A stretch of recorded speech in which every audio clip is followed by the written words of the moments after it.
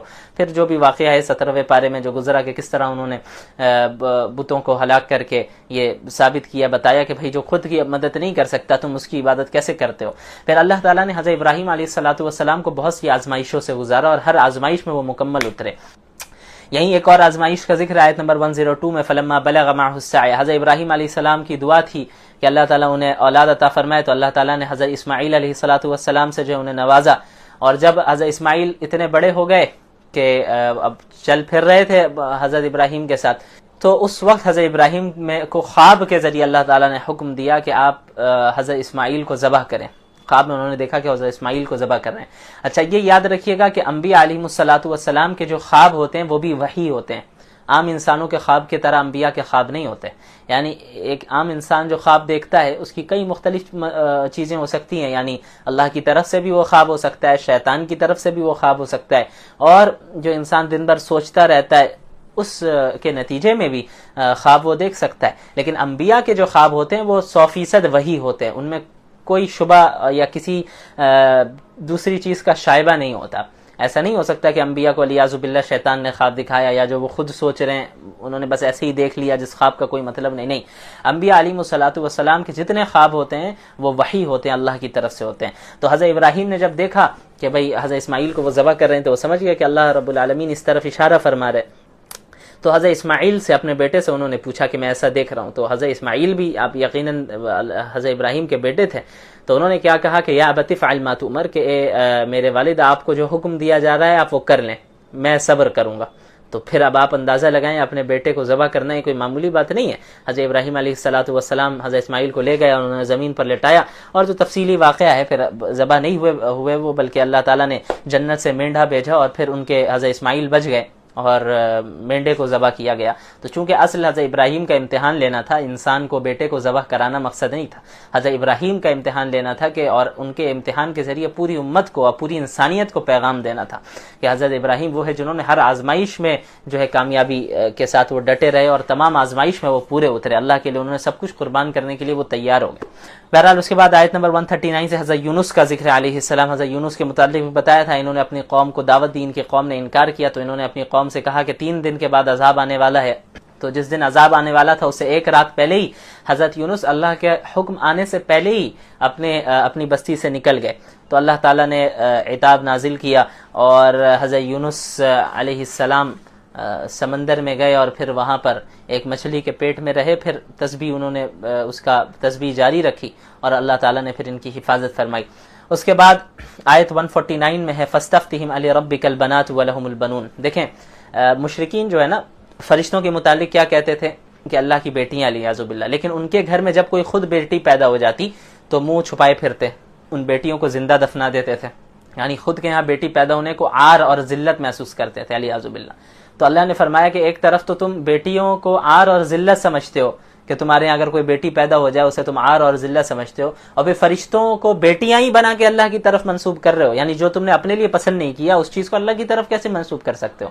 یعنی حقیقت میں تو جینڈر کے اعتبار سے بیٹے اور بیٹی میں فرق نہیں ہے، بلکہ بیٹیوں کے تو پیدا ہونے کے بہت سے فضائل ہیں، لیکن اگر تم اسے برا سمجھتے ہو یہ تو غلط ہے اپنی جگہ پہ، لیکن اس پر یہ جو دوسرا جرم تم نے کیا کہ جو چیز تم نے اپنے لیے غلط سمجھا ہے جس چیز کو، اسی کو اللہ کی طرف منسوب کر دیا کہ فرشتے اللہ کی بیٹیاں ہیں علیاذ باللہ۔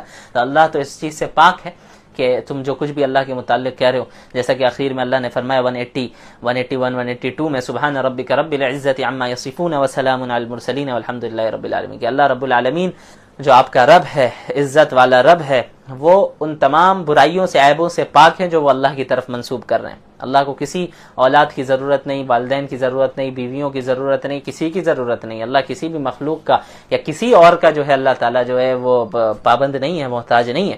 وسلام علی المرسلین، اور تمام رسولوں پر سلامتی ہو، والحمد للہ رب العالمین، اور تمام تعریفیں اللہ رب العالمین کے لیے۔ اس کے بعد سورہ صاد کی ابتدا ہوتی ہے، آیت نمبر 5 میں دیکھیں اجعل الآلہۃ الہا واحدا ان ھذا لشیء عجاب۔ جناب ابو طالب نبی کریم صلی اللہ علیہ وسلم کو سپورٹ کرتے آ رہے تھے، رشتہ داری کا حق ادا کرتے آئے۔ مشرکین مکہ ان کے پاس پہنچے، انہوں نے کہا کہ آپ محمد کو روکیں کہ وہ ہمارے بتوں کے خلاف نہ کہیں، برا بھلا نہ کہیں. اگر وہ برا بھلا کرنے سے جو ہے رک جاتے ہیں تو پھر جو ہے ٹھیک ہے، ہم ان کے ساتھ معاہدہ کریں گے، صلح کر لیں گے، ہم انہیں تسلیم کریں گے، لیکن اگر یہ نہیں باز آتے تو ہم سخت مقابلہ کریں گے. تو جناب ابو طالب نے اللہ کے نبی صلی اللہ علیہ وسلم کے پاس اس بات کو پہنچایا، تو انہوں نے یہ کہا کہ میں تو ان کے سامنے ایک ایسی بات پیش کر رہا ہوں کہ اگر انہوں نے اس بات کو قبول کر لیا تو عرب و عجم ان کے سامنے جھک جائیں گے. وہ بات کیا ہے؟ وہ توحید کی بات ہے کہ ایک اللہ کی عبادت کرو. تو وہ سب کہنے لگے کہ اجعل الالہۃ الہا واحدا، کہ تمام خداؤں کو چھوڑ کر یہ ایک خدا بنا رہا ہے، یعنی تمام خداؤں کو ایک خدا بنا دے رہا ہے. یہ تو بڑی عجیب بات ہے، یہ تو بڑے تعجب کی چیز ہے. تو اللہ نے ان کا ذکر کیا کہ ان کے لیے کتنے بڑے تعجب کی یہ بات تھی کہ بھئی وہ جو کئی خداؤں اور کئی بتوں کی عبادت کرتے تھے اس کو چھوڑ کر ایک اللہ کی عبادت کرنا انہیں عجیب نظر آ رہا تھا. بہرحال صبح حضرت داؤد حضرت سلیمان علیہ السلام کا ذکر ہے. وَوَهَبْنَا لِدَاوُودَ سلیمان آیت 30-31، کہ ہم نے داؤد علیہ السلام کو سلیمان دیا، بیٹے تھے وہ. نعم العبد انہ اواب.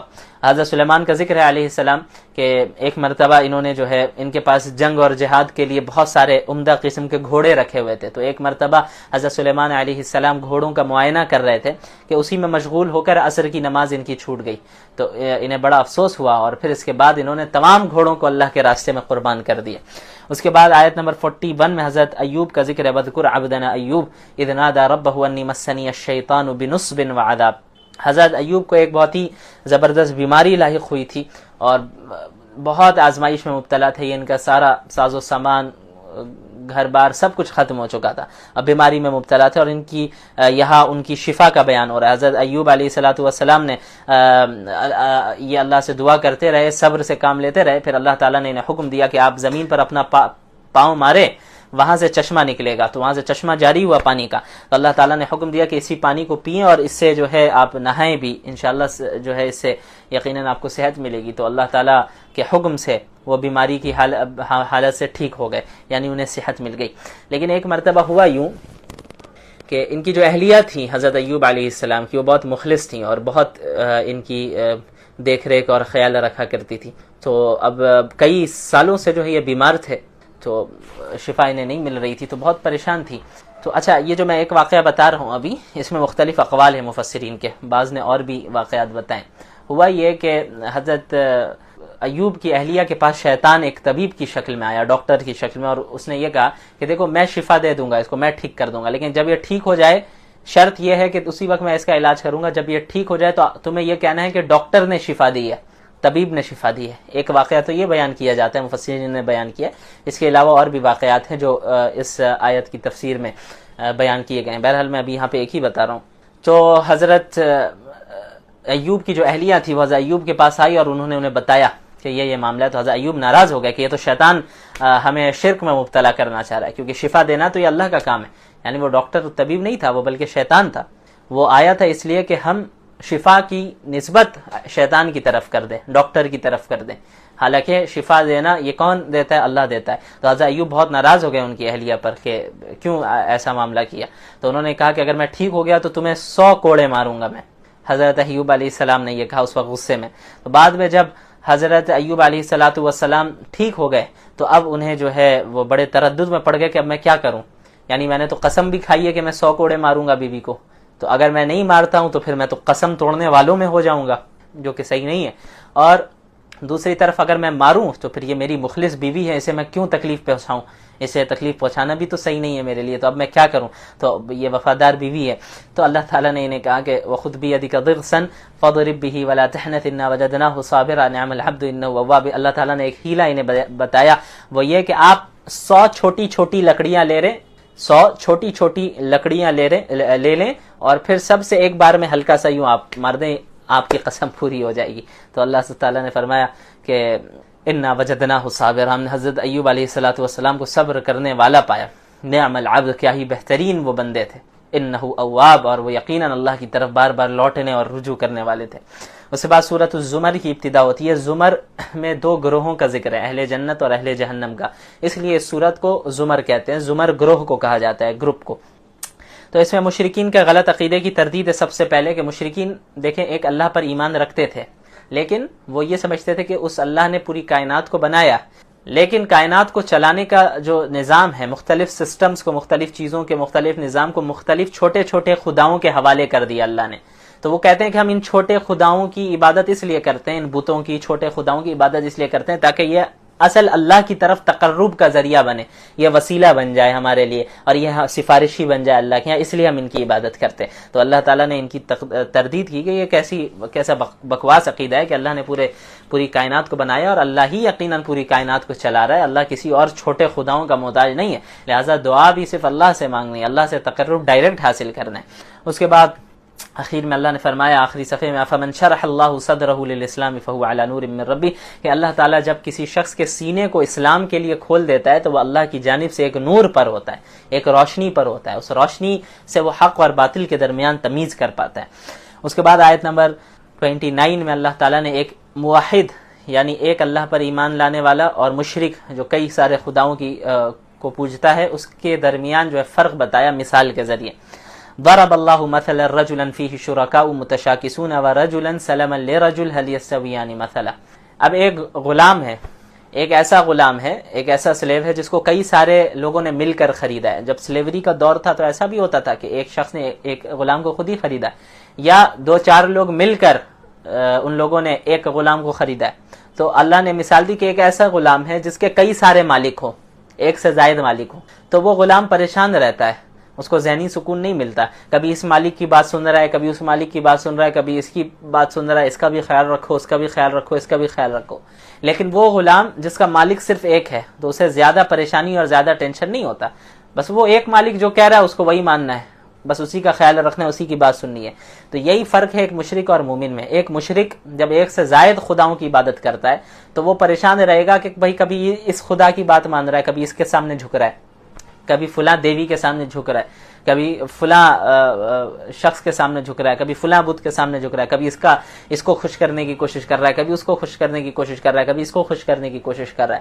لیکن جو مومن ہے، موحد ہے، جو ایک اللہ پر ایمان رہتا ہے، وہ صرف ایک اللہ کی اطاعت کرتا ہے، اسے کوئی پرواہ نہیں ہے، کوئی فکر نہیں ہے پوری دنیا جو کر رہی ہے کرتے رہے، جو کچھ کہتے رہے، اسے تو بس ایک اللہ کو راضی کرنا ہے، وہ بس ایک اللہ کا غلام ہے. وہ ایک اللہ جو حکم دے گا بس اسی کی ماننا ہے، اسی کی سننا ہے، 10 لوگوں کی طرف جانا نہیں ہے، 10 لوگوں کے سامنے نہیں جھکنا ہے. موحد جو ہے وہ صرف اللہ کے سامنے جھکتا ہے.